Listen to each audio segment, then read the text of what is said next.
Hey everybody, Pete A. Turner, executive producer and host of your Break It Down show. Today's guest for the audio release of our formerly live show features, get this, Neil Fallon. Who's that? Well, he's the lead singer from Clutch, and you know Clutch. You know their music. They've been all over the radio for 20 plus years now. Clutch has been signed by a bunch of different labels, but ultimately always figured out, like, this is better for us to do on our own. And they are one of the best bands. Absolutely. Look, if you are into Clutch, I don't need to tell you. All I had to say was Neil Fallon. You were already off. Like, hurry up, shut up, Pete. Get on done with the intro. But if you don't know Clutch, let me just tell you, there are a few acts that really do things truly for their fans. And this is one of those acts. They love them. They create content specifically for them. They reconstitute songs they have, doing cover versions, new arrangements, all those kind of things, but always putting out new material. I can't get enough of this. John and I, and actually this episode's produced by Damien out in North Macedonia, so hats off to him as well. But John and I got a chance to sit down with just an absolute monster in terms of understanding what it is to lead a band, to do it for 20 plus years, to stay friends with your friends. Oh my God, what an incredible part of the conversation that is as well. So just that whole vibe of, how does Neil do this? How does he do it as a guy who's, basically the same age as me? He's, approaching 50 years old, and he's still out there giving it his all. And here, let me tell you something. If you are the lead singer of Clutch, you're not singing ballads and crooning into a microphone. You're working hard. So how do you stay relevant? How do you put out great new music? How do you continue to write music that matters? And those things it's just an incredible adventure. And I know you're going to love who Neil is. And I appreciate all your guys' support with the show. I see all of the tweets and all of the shares and the likes, and I think it's just so fantastic. Thank you all so much for doing that. Continue to do the same thing. And if you're new to the show, hey, check it out. 5 shows a week. Everything from musicians to combat guys, everything. We're going to illustrate life for you, and I'm going to do it through the lens of a combat spy. Does that sound interesting to you? Okay, great. Then this is your kind of show. Do me a favor, subscribe. Whether it's on YouTube or some other platform, subscribe, rate, review. That's how you help someone like me out. The show is growing so much, and we continue to get up this massive podcast mountain. There are a lot of really big things coming up, and I'm excited about them. And it's all because the people who support the show really help drive the engine. That's why I say your Break It Down show. All right, enough about all that stuff. Save the Brave, savethebrave.org. Have a great day. And here comes Neil Fallon. Lions Rock Productions. This is Jay This Moore. is Greg Proops. This is Jordan Harbinger. This is Dexter from The Offspring. This is Nathan This is East. Sebastian Younger. This is Rick This Marotta. is Stuart Copeland. This is Mick Gillette. This is Andy Summers. Hey, this is Skunk Baxter. This is Gabby Reese. This is Rob Bell. Hey, this is John Leon Guerrero. Hey, and this is Pete A. Turner. Hey, this is Neil Fallon, and you are watching the Break It Down show. Yes, you are, and we are fired up to have Neil Fallon on the show. Neil Fallon is the lead singer of a band called Clutch, and if you're not working out to Clutch, you're not working out hard enough. That's what I say. Clutch is the band that everybody who's ever been in a band wants to be in. I'll be honest with you, Neil, I was not that familiar with Clutch, and then Damian suggested that we have you on the show, and I was like, well, let me check these guys out.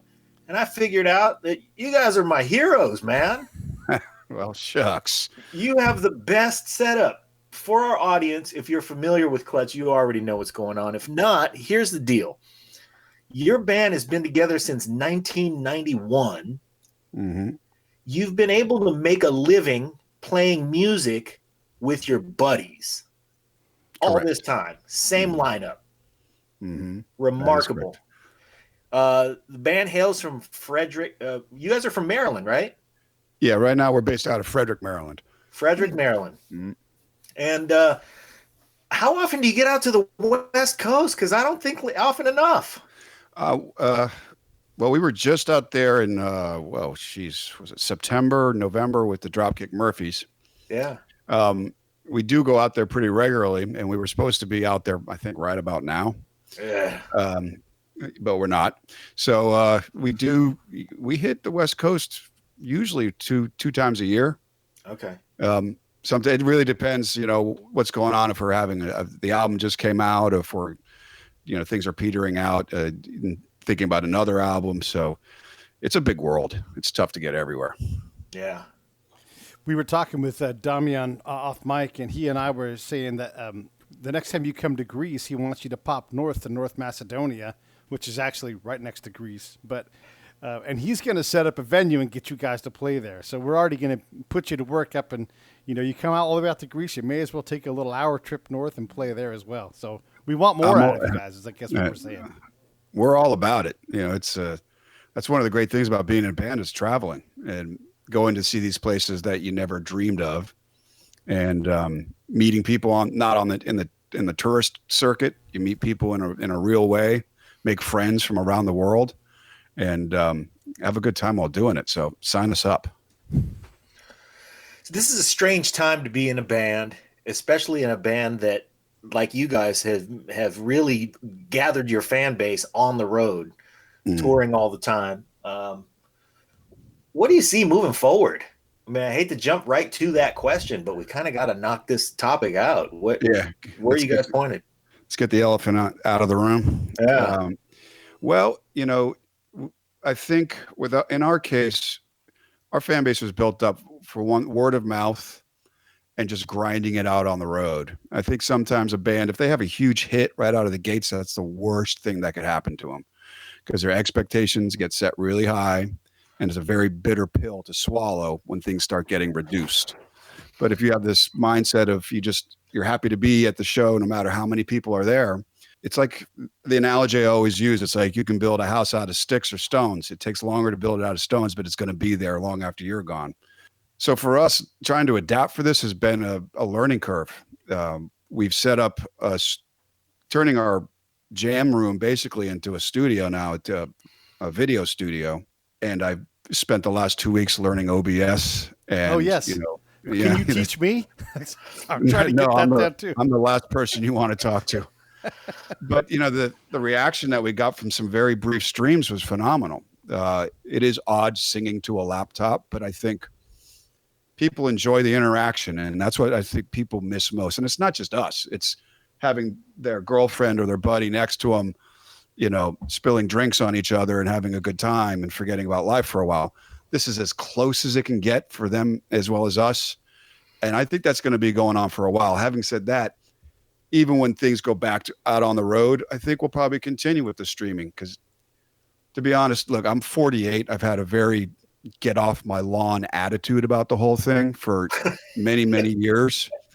So now that I've learned more about it and the band's learned more about it, I think we're okay with it. We've kind of warmed up to it as a concept. So I guess that's a silver lining to this mess, I guess. I mean, it's better than being left behind by the marketplace, that's for sure. Just to poke a little bit of fun at someone like Gene Simmons, who's always shaking his fist at, the advances. The reality is this is what you have to do if you're going to be a relevant band. You guys have built a worldwide audience, but you're also still growing. You're not putting new albums out because you guys are bored with putting out music and finding fans, At the end of the day, the fundamentals of it are the same. We enjoy playing music together, the four of us, and we enjoy playing music for people. And it's really quite that simple. Everything else is secondary and subordinate to that. I think with rock bands in particular, there's a tendency to have arrested development intellectually, and to think you're perpetually 21 years old and the world should rotate around you. But things will change whether you like it or not. I asked my son, is it weird for me to tell people on YouTube to hit the subscribe button? And he was like, why would it be weird?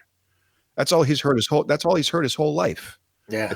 I guess it was for, I see an analogy sometimes for a lot of bands that hated when music videos became a huge thing, and you can see the bands that embraced it and the bands that didn't. We've always had a problem warming up to that. We did okay with it, but I see an analogy in this situation.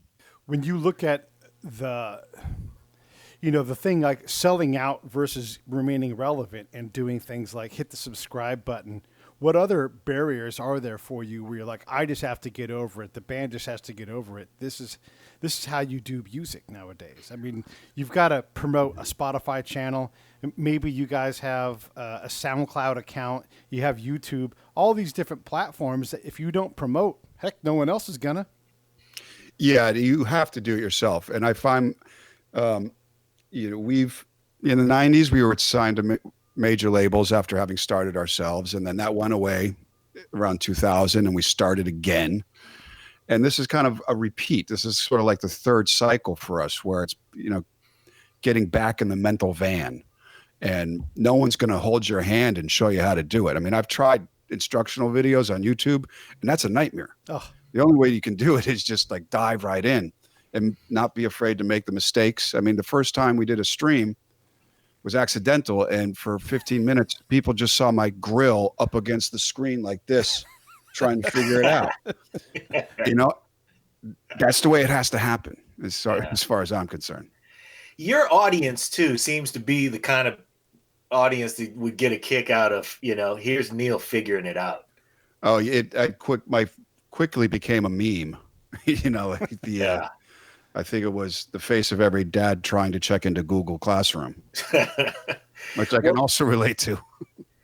Let's roll back to basics though and talk about songwriting, because when you've had the long prolific career that you guys have enjoyed, what is songwriting like for you now that, how different is it from what it was back when you first started? Because you guys have always been an ass-kicking good time band. Well, thank you. I think at its core, it's exactly the same.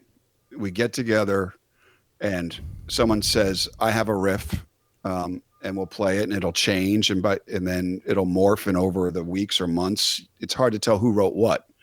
My favorite bands are the bands that are like the sum is greater than the parts. Yeah. And that's what I hope we are. We don't have a sense of ownership where it's like, this song is going to be exactly the way I want it. And JP, you got to play this beat and you got to do this. No, that's no fun, because it's sort of like DOA. I think the joy of doing something collectively creative is it becomes something you did not expect. So that's true to this day. I think the other part is you always got to look at it as an education. I took my first vocal lesson about 1.5 years ago. Wow. I wish I had done it about 20 years ago, but unless you challenge yourself, you're not going to have your vocabulary is not going to grow in any field, and music's no different. Well, what makes a guy who's made a living with a microphone in his hand for nearly 30 years finally take a vocal lesson? I was blowing my voice out suddenly, and I was doing everything I thought I was supposed to do. Don't go out to the bar, go to bed, drink lots of water, don't act like you're 19. And it was still giving me a lot of issues. And this gentleman by the name of Pete Strobel, who had been a vocal coach out in LA, for some reason decided to retire in Baltimore, which is lucky for me. Yeah. And he changed the game for me. And it was all about just doing some simple warm-ups to basically treat your vocal cords like a muscle, the way any athlete would warm up before a competition. And you got to treat the show like that way in mindset. You want the last show to be just as good, if not better, than the first show, and not limping your way to the finish line. And that was really my reasoning behind it. So he taught you to be an endurance athlete. A little bit. He told me that, my breathing was right. It was more about the truth of the matter is that the exercises, you got to push your falsetto range, which seems counterintuitive because of the way I sing. But if you can get up to this note and sustain it, it's pretty easy to get up to this note and have it be a cakewalk and feel good about it instead of struggling. When you, in the songwriting thing, when you've been around for as long as you guys have, it's easy for a band to, just write songs. We're just going to write songs. They put them out. Often like the best songs from a band come out when they were 18, when they were in the van trying to figure it out.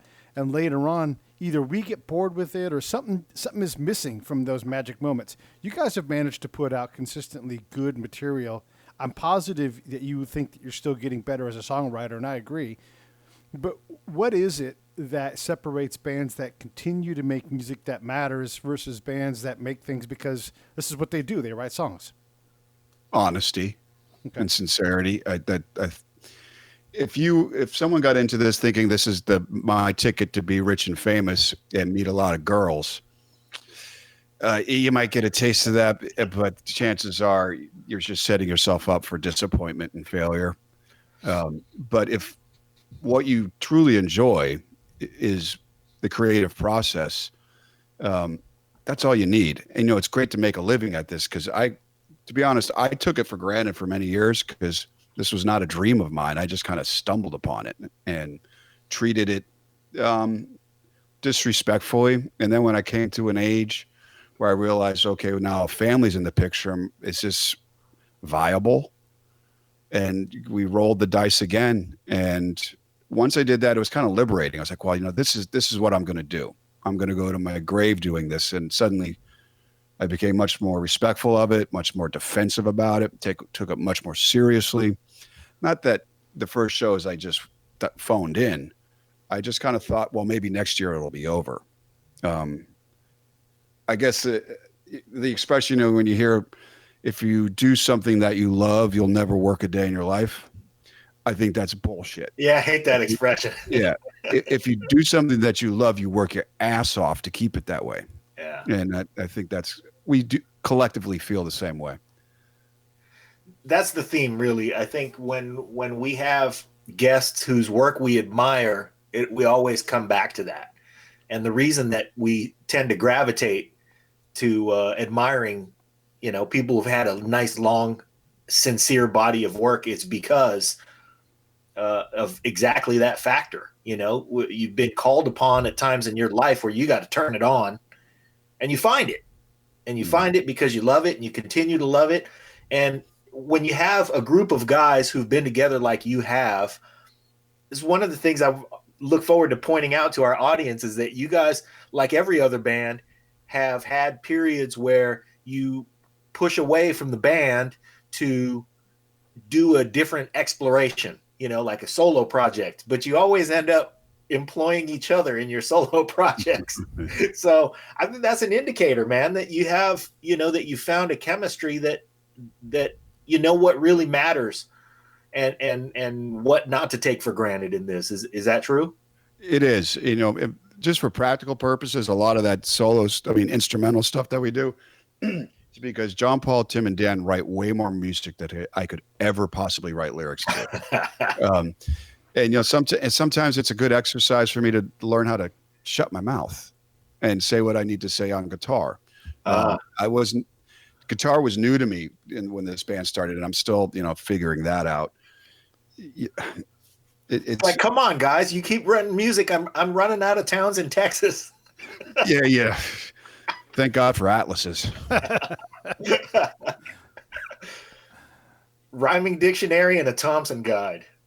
I got one right here. Look at that. You got to be a certain age to get that joke. Hey, just sidebar. Do you know Ryan Sickler? Ryan Sickler. Yeah, he's a comedian, but he's from Baltimore, and he's around our age. So it's quite possible, but I live in a cocoon. Yeah, I imagine. We are both kind of grinding, and but when I get home from tour, it drives my wife crazy. I don't want to go anywhere, and she want to see a band. I'm like, yeah. But I have to cave to keep everyone happy. What about when you guys were coming up? Did you bump into either Henry Rollins or Dave Grohl at all as you guys were, playing the small joints? Because we're all about the same age. Yeah. Well, we were very lucky growing up in D.C. Because the scene in D.C. was incredible. And I was naive thinking, okay, this is our local scene. This is what every city must be like, having Minor Threat and Bad Brains and Fugazi. Right. But no, that wasn't the case. And I only later on realized how lucky we were. And believe it or not, Fugazi was a huge influence.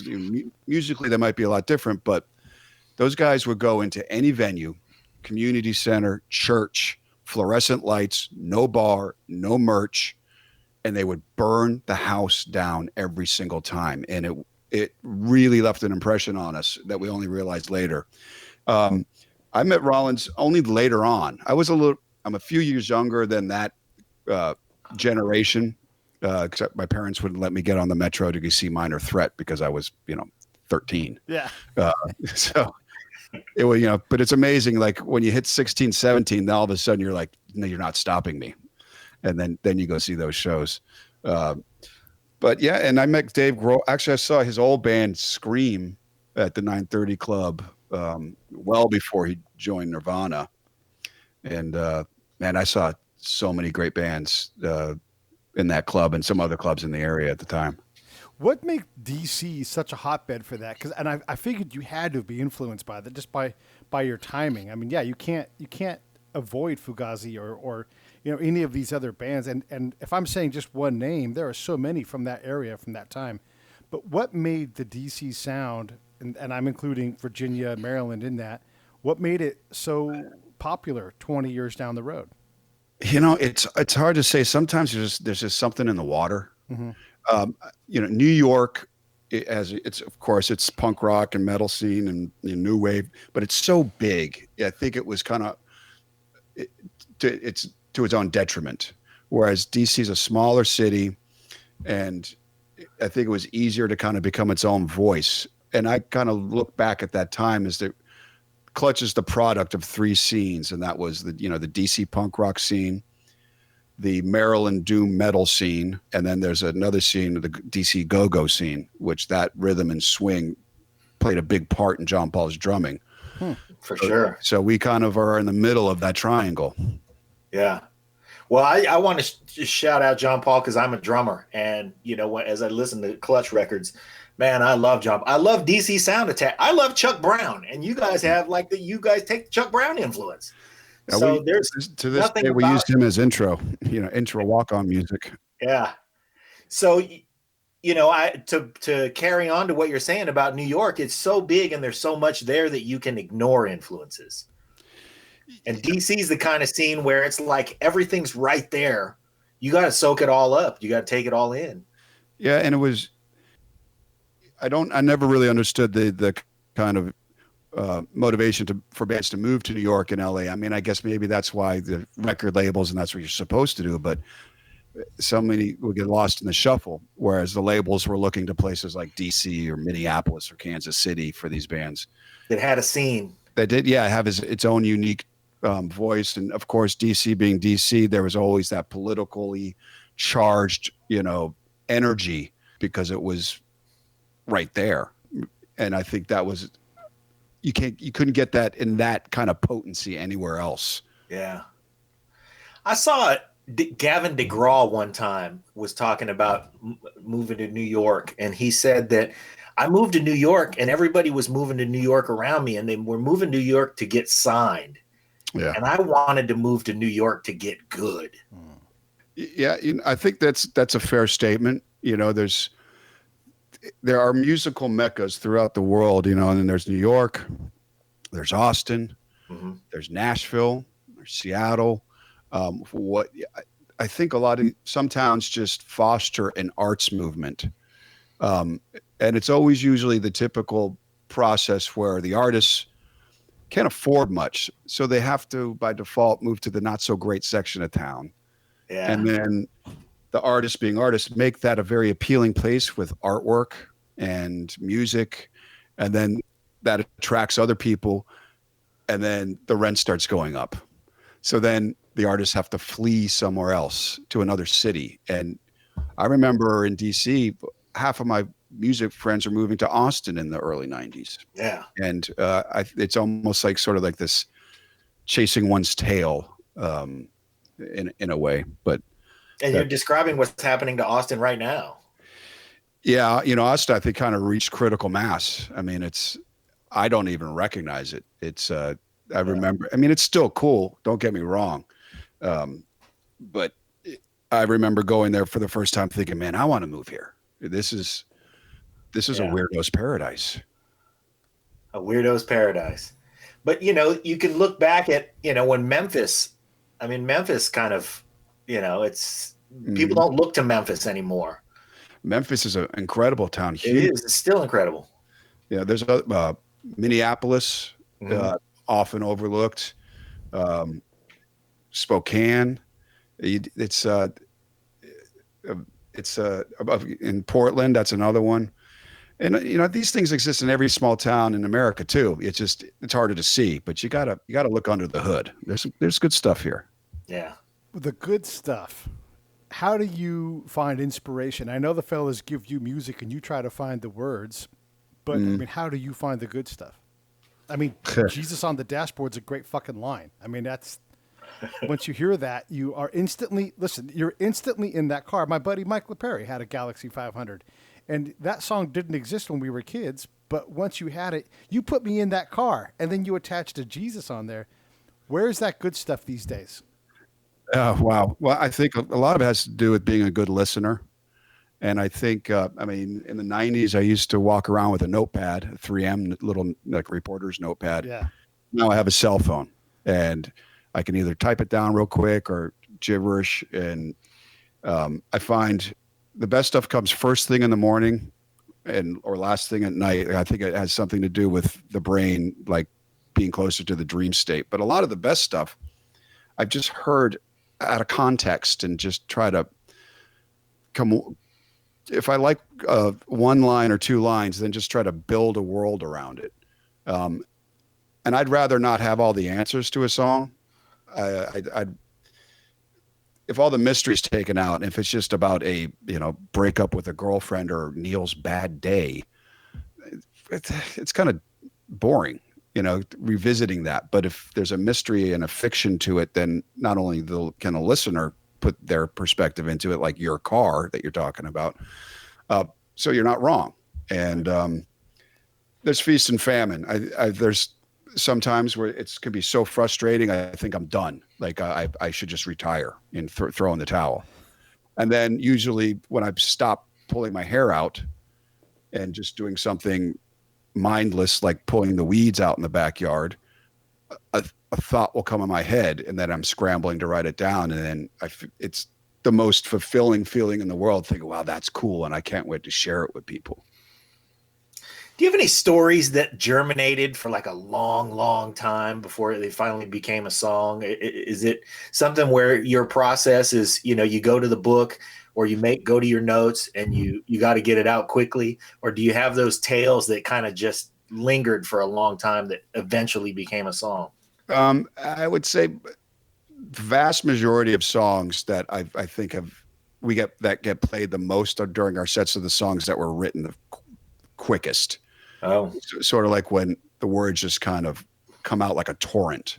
Sometimes it can be difficult. There are occasions where I've had an idea and I'll put it down on paper, almost like a poem, and just let it sit there waiting to hear the music that matches the movie that's going on through my head. That's one of the cool things about being in a band is you get to listen to the instrumental music and close your eyes and say, and describe that movie in words.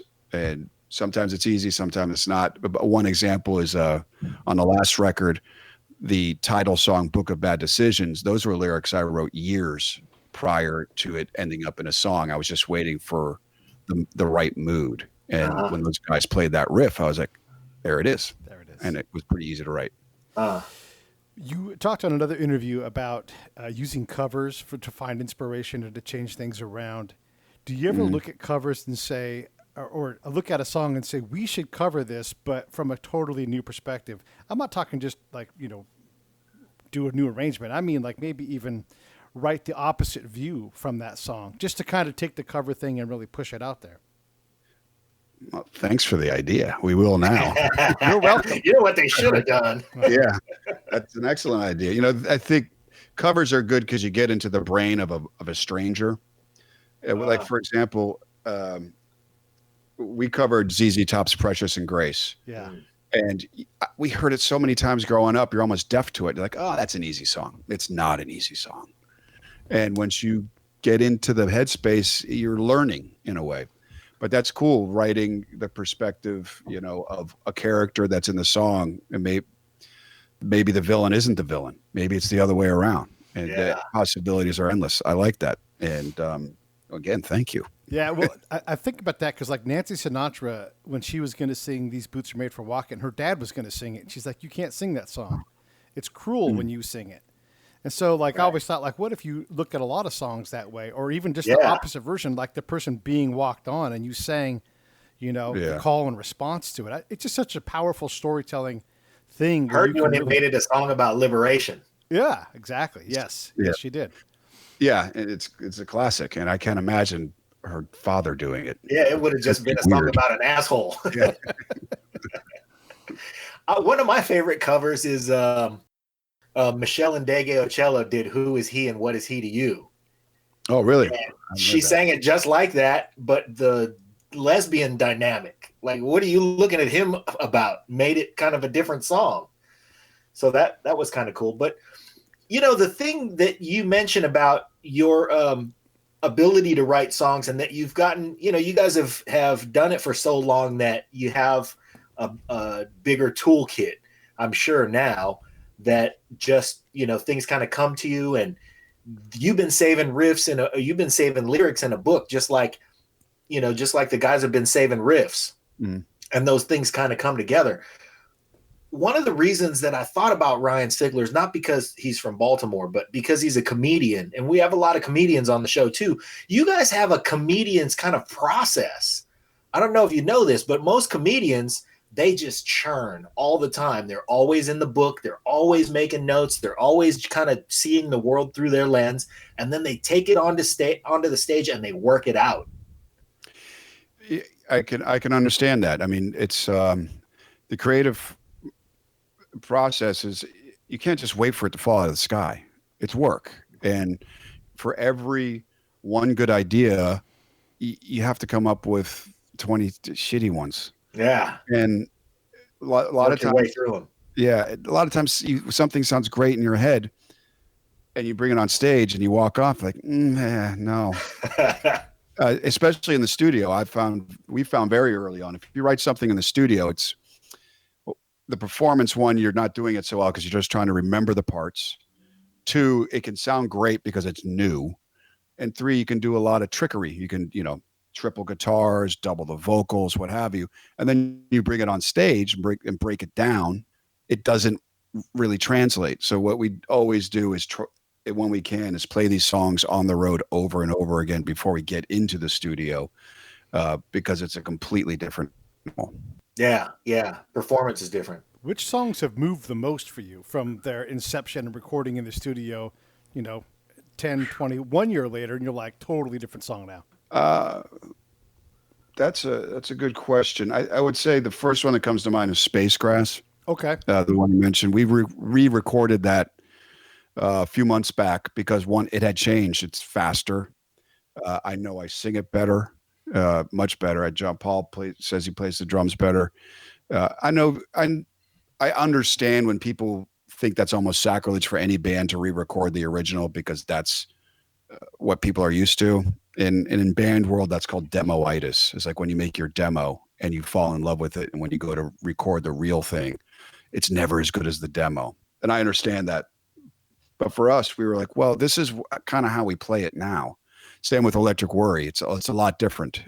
Just by both those songs were written in the studio, and putting it through the crucible of stage after stage after stage. Suddenly we're playing off each other in ways we never would have been capable of when we were looking at a clock, wondering how many dollars per hour we're spending trying to record this thing and trying to just get it done like that. As fans, we should get excited about that, you know, that re-recording. Yeah, I think so. Yeah, sure. Some of them are. You know, it's a very visceral reaction. It's either, oh, this is great, or what the hell are you guys doing? And it's also, to be completely transparent, we never did solely digital releases, and we wanted to do stuff that wasn't new because we didn't know how the digital release would pan out. Would people like it? Would people even know about it? Because rock and roll fans, particularly fans like us, they still love physical, you know, albums, CDs. And I understand, but this is also adapting to the future. I mean, I think musicians and music fans hang out with each other, so we think everybody is an audiophile. Yeah. The fact of the matter is, the majority of people just don't care. Yeah. They're happy to listen to these terrible Sony earbuds through their phone. and we have to provide for that while at the same time never abandoning, things like high fidelity. There's room for all these things. Yeah, the people with the cheap headsets get to go back to Mike LePerry's Galaxy too. Let's talk about the future a little bit, though, because you guys have toured with ZZ Top. I remember, maybe a couple of decades ago. Did you guys ago, tour with ZZ Top? No, we never toured with I thought ZZ you guys Top. did. You should oughta. Oh, okay. Well, then never mind that part. Okay. If they knew what was good for them. When you But look I like forward, where you're going with that. and there are so many bands that have done this for a long time, and they're still out there. Rolling Stones, ZZ Top still hits the road from time to time. U2 is still out there. A lot of bands that have been playing for 40, 50 years now. Does that look like a future for Clutch? Do you think you guys will continue to go? And then if so, will the music be so visceral? And that's how I'm going to call you music, visceral, working out music, or is it changing already? To answer your first question, yes, as long as I'm physically capable of doing it, this is what I'm going to do.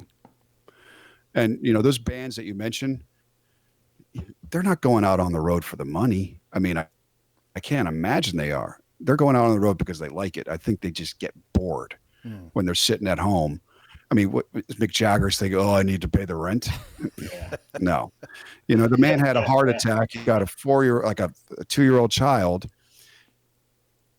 And he's doing, a dancing workout routine so he can get back out on the stage and behave just as he did in 1970. And that's badass. Yeah. And yes. The older you get, the more you have to take care of your body. I'm in much better. I could outrun my 1991 version of myself, as far as like stamina goes. And you have to do that because music is a physical thing. And if you don't take care of this, there's no way you're going to be able to execute what you need to. As far as visceral, sure. I mean, things will get toned down. I mean, you can't expect backflips. I never did those in the first place. But I think the sincerity is in the delivery. It doesn't have to be. How am I saying this?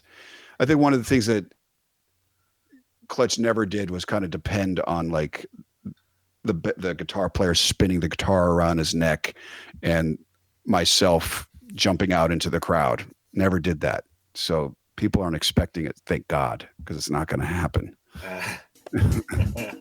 Hey, this is Pete A. Turner from Lions Rock Productions. We create podcasts around here, and if you, your brand, or your company want to figure out how to do a podcast, just talk to me. I'll give you the advice on the right gear, the best plan, and show you how to take a podcast that makes sense for you, that's sustainable, that's scalable, and fun. Hit me up at pete@breakitdownshow.com. Let me help. I want to hear about it. People aren't expecting it. Thank God, because it's not going to happen. Well, I think one of the things that, you should be an act that goes on the road with a band like ZZ Top, but not because of the spinning the guitar around, but because you guys are organically pretty similar in the fact that, oddly, you like to write songs about Texas, but just that they're the same kind of band in that they've been loyal to each other. They have the same kind of organic process. They take stuff around the road and put it through the crucible, just like you described. And I think that's the audience that that has found them year after year, and it's the audience that's found you after year, and it all matches up. And one of the things that rock and roll, so I've only learned until now, is like sometimes you get it hammered to your head. It's like, you're too old for this. Like, this is a young man's game, and I kind of see it as the opposite. Like, if you can look back and say, I made a living and I still could make a living 30 years, that's unimaginable. It's a blessing. And most bands, sure, they might be very intense and burn out brightly. That happens. Sometimes fate just hands them a bad hand. Sometimes it's self-inflicted. But to be able to say, like the Rolling Stones doing this for 50 years, man, come on, that's awesome. And that's kind of the way I look at it. And I think we have a lot of fans that have grown up with us. I've met fans that young man and a young woman met at our show, fell in love, got married. Now they bring their kids to our show, and they're old enough to know the lyrics. To me, that's amazing. That's not dating anyone. That's a legacy. And that's right. I hate when labels refer to bands as legacy acts. It's sort of like, okay, that here comes the blue plate special. It's no. Yeah. Hey, shit. If we're a legacy act, so be it. And I'll wear that as a badge of honor. Absolutely. Yeah. Yeah. You know what? Like, one of the standards here on the show is, can you sing people into love? We had Taylor Dane on the show. She absolutely does that, and her songs become people's songs. And you guys, for sure. I mean, people go to your show, like I said, they're spilling drinks, they're having a great time, they're dancing. If they're allowed, they're probably smoking a cigarette on the dance floor, and they're just gone. You just take them out of the room. And I don't know an artist on the planet, especially a musician, who wouldn't want that kind of a legacy. So be a legacy act, legacy of fucking getting people together and having a great time and falling in love. Fuck, man, that's a great legacy. Yeah. It's a great feeling, and to even meet people that say, hey, I had a really bad time in my life and your music got me through it. Or I was on a deployment for 6 months and your music got me through it. That's the reward. And also just getting onto the club and seeing people, strangers, dancing or high-fiving each other. It's priceless. Yeah. The flip side is a band like Jet, they come out, they have an enormous hit. They're just everywhere, playing during the Super Bowl and then gone. And all the guys are like, they hate each other. They can't stand the business. They just didn't. You guys have made it a blessing every time you get dropped from a label. You sign a major label deal and it's like everybody's dream to do that. And then suddenly you get dropped from the label and you come back stronger with a better record and you put it out yourself. And all these years later, really what we can look to you guys at, if there's a legacy there, is just the tenacity of just grinding it out. Well, I'll tell you, we've been dropped like a bad habit from many labels. And when we got dropped, we would high five each other. We were like, we hoodwinked them. They gave us so much tour support so we could go out and open up for Sepultura and Slayer and Iron Maiden, and they're dropping us. Okay, let's do it again. Yeah. And, later on around the end of the 90s, when all that fun money for labels dried up, we went with a label and that deal didn't work out. We had to go to court and we were awarded our 3 masters back. And at that point said, let's start our own record label so we can just not play that game anymore. And it was the best business decision we ever made. And it's astonishing to us that to this day, when we'll meet people in the industry, for lack of a better word, they'll say, who you signed to? And we'll say, oh, we put out our own records. And they're like, oh, sorry. As if that's like some kind of desperate ploy. It's like, oh, and here you are bragging like you just signed your band to a 7 album deal. Yeah. Of indentured servitude. Handcuffs. Yeah. Yeah. In 2020, come on. It's sad, but it's fine. If they feel sorry for us, it's no skin off our back. Yeah.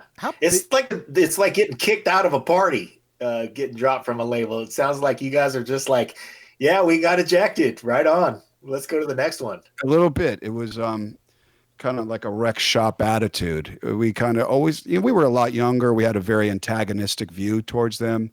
We never looked at them as being a patron. We were happy to take the tour support. That's what we were really after. Clutch was always hard to market. They didn't know what they were like. Was this a heavy metal band? Is this a punk rock band? We said, we don't know. Just give us a tour support. We'll go on the road. And we worked our asses off in the 90s. And then it paid fruits, 10, 15 years later. Yeah, I mean, no label's gone broke because they signed Clutch to a contract. They're like, that was the straw, Clutch. Yeah, right. They all do fine. For, the whole model, it was like, okay, we'll sign, 50 bands, and 49 of them will not do anything. But that one band will make up for all 49 100-fold with the money that it generates. And we were always one of the 49. and that's all right. Now we're one of one because we have our own record label. Yeah, but if you look at the 49, how many of the 49 are still around? Yeah. So really, you might have been, there was the one, and then there were two others, and then there were 47. Yeah, a lot of bands, once the hammer came down, that was the end of it.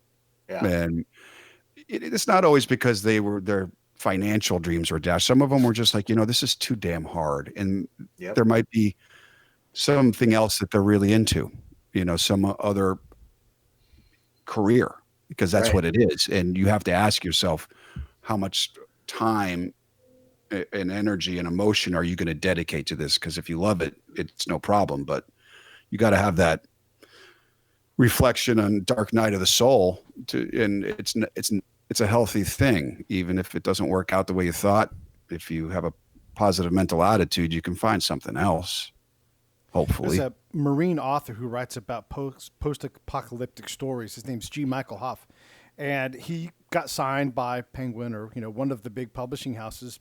And he built an audience up because he's prolific and people love his stuff. And then it just got harder and harder for him to stay tied to these publishing houses because they wanted more and more a cut of the money. And he's like, you know what? I'm just going to do this myself. So here's this guy that built this enormous audience, self-publishes, and he gets a bigger cut of the money, and he's directly tied to his fans now, not told that he can't do something or whatever. And you guys have figured that model out for yourselves.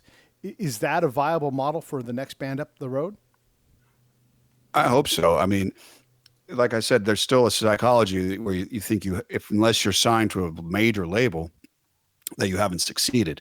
That's not the case anymore. I mean, especially in this day and age, I will say, I don't envy young bands coming up now because to be heard through the noise of YouTube and Facebook, I can't imagine what that's like. But if you can just break it down to its most rudimentary form, just get on the stage, and still to this day, word of mouth will do all the heavy lifting for you. Be like, oh, I saw this band open up for you. Let's see, they're playing here next week. Let's go. And that person told three, and those three told three, and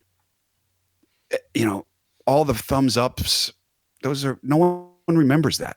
I mean, I don't remember the last thing I looked at on Twitter, but I can tell you what I was wearing when I saw the Bad Brains play in 1988, and I can remember who I was with because it was a life-changing event, and that's what music is. And to answer your question, I think also fans dig the idea of buying directly from the band, and I think that author you mentioned, his fans like the idea they're buying from him. It's like buying direct stock and saying, thank you. Here's something of value for something of value with no middle people.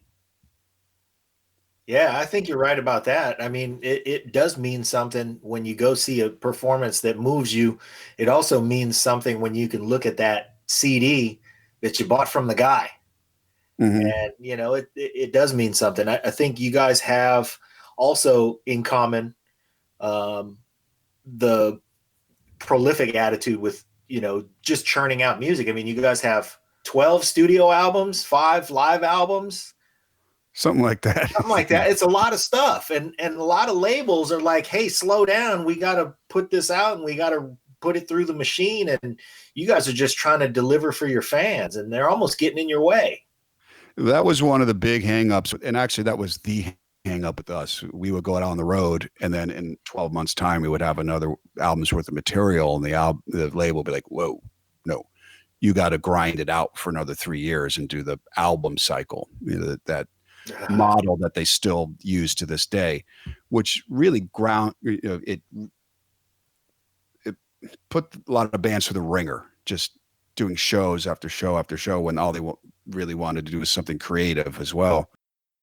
And when we got dropped, we had pretty much an album ready, Jam Room.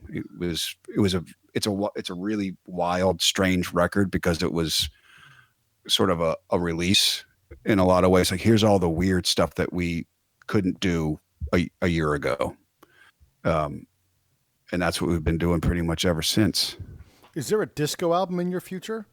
Just to check that off. No. No, that's the short answer. No, but you know what? So you guys, we talked about the go-go influence because you grew up in DC, and the twist you guys put on it is you use a heavier cowbell because that's just meatier and more masculine. And hey, I think that's great, and I think that's a new twist on maybe something old. And I don't know where I was even going with that, but I just had to mention that because I love what you guys do there. Well, we all grew up listening to go-go. You couldn't get away from it in the 1980s. Yeah. You either loved it or hated it. If you weren't in the mood for it, it was annoying. But if you're in the mood for it, it was the best thing you ever heard. It was the ultimate party rock. Yeah. And I think sometimes people think it's like, wow, what a stretch it is for a band to combine heavy guitar and go-go.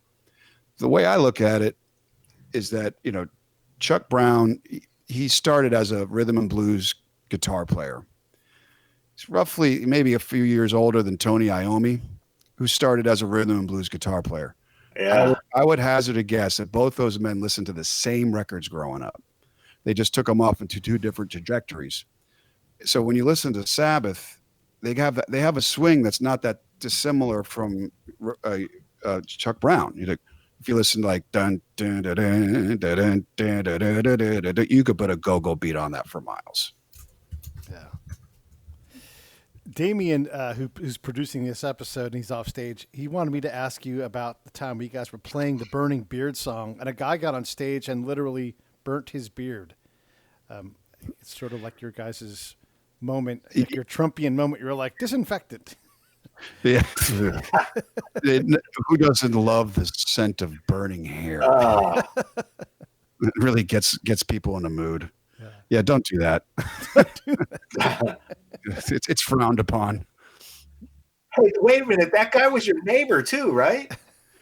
Yeah, and if memory serves, he didn't get up on stage, but he lived I had just moved into the neighborhood, and this was 16 years ago. Mm-hmm. And maybe 5 or so years when he became a teenager, he kind of like slowly walked by the house with a clutch hoodie on and kind of eyeball me, taking out the trash or whatever, which was odd because he never said a word to me. He was very reclusive. And the first time he ever tried to get my attention was at a show at the 930 Club.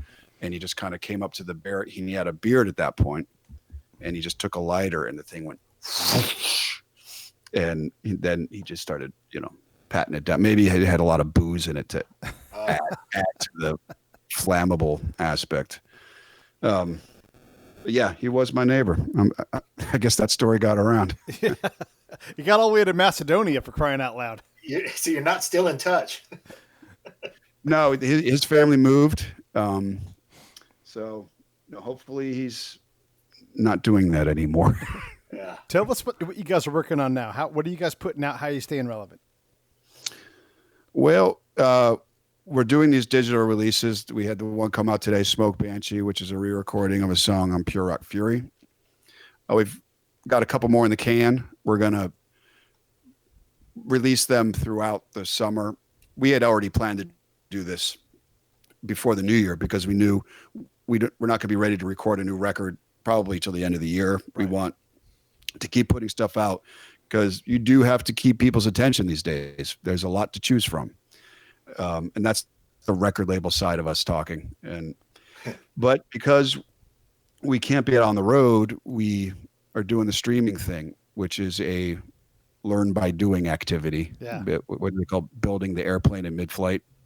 But it's been fun. And I think we're going to start looking at doing concerts, whether it be, free and selling some merch or maybe a reasonable ticket price for a, full length concert.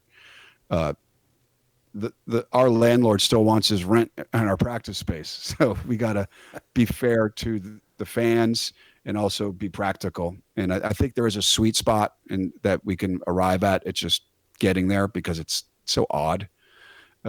It's a wild west out there in the streaming world of concerts. And we're prospectors trying to stake our claim at this point.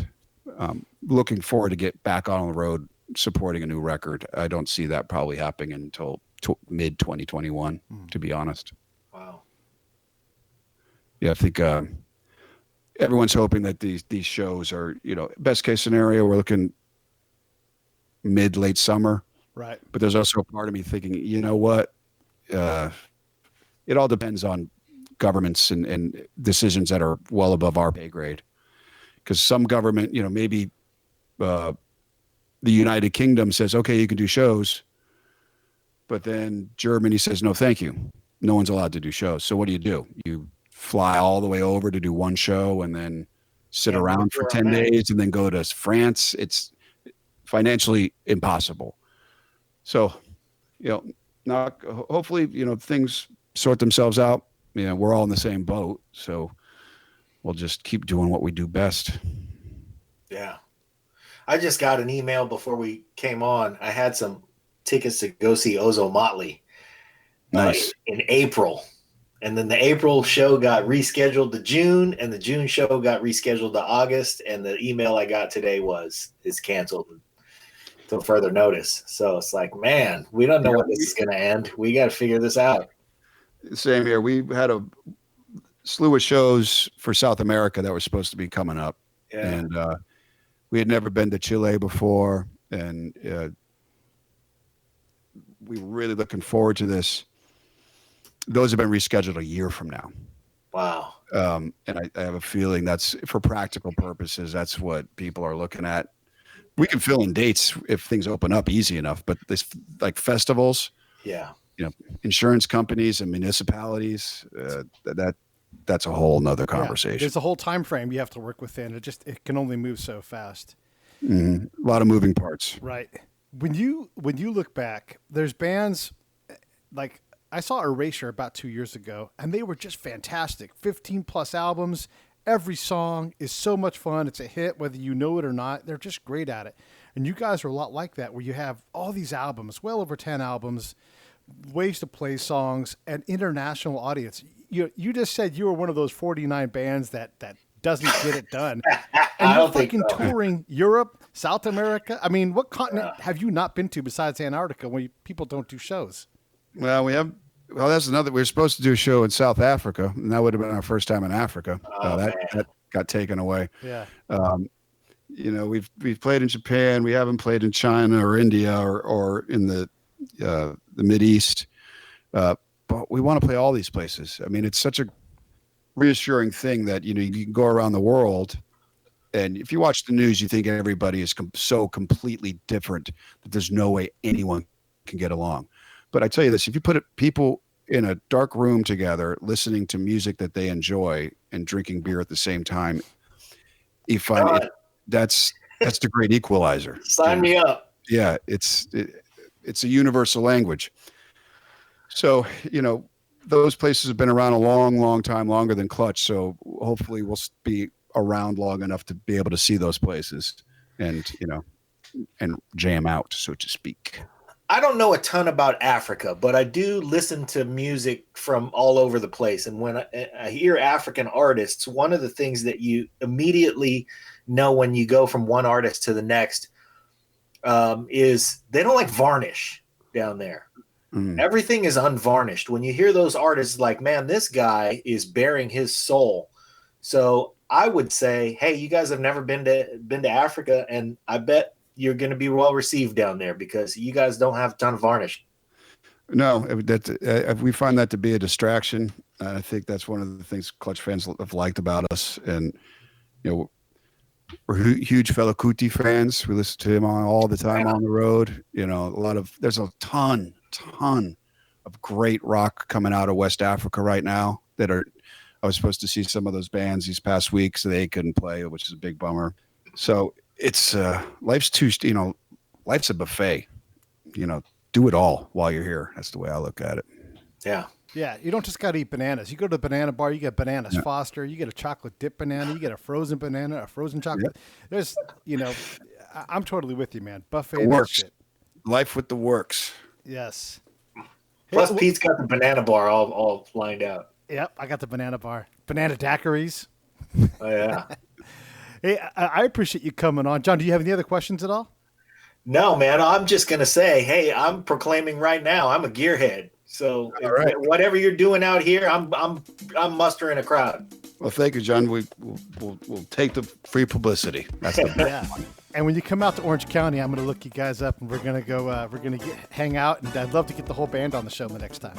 Yeah, please do. We'll be back around. Don't know when, but we hit up the Bay Area and L.A., Orange County, at least twice a year. So keep an eye out. Cool, man. Thanks for coming on. Thanks for hanging out with us on this Friday. Thank you, Pete. Yeah. Thank you, John. Neil Fallon, everybody.